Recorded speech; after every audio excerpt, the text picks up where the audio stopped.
గురువు మాటలు ఎవరు విని శ్రద్ధాభక్తులతో చదువుకుంటారో వాళ్ళ భవిష్యత్తు బంగారు భవిష్యత్తుగా ఉంటుందని దీని యొక్క అర్థం. అందుకే మీరు ఎప్పుడు మన సార్ చెప్పిన మాట విని మొదటి విద్యార్థి వచ్చినాడు. మొత్తం ఇక్కడికి వచ్చేసరికి బంగారు నాణ్యాలుగా మారినాయి. ఇవి బంగారు నాణ్యాలు. మీ చేతి నిండుకు బంగారు నాణ్యాలు వచ్చినాయి.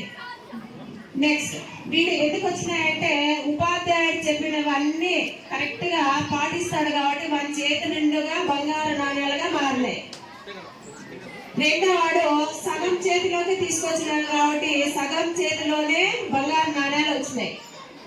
మూడో వాడు నన్ను చూడండి అని చెప్పి ఒక చేతిలో మాత్రమే తీసుకొని వచ్చినాడు.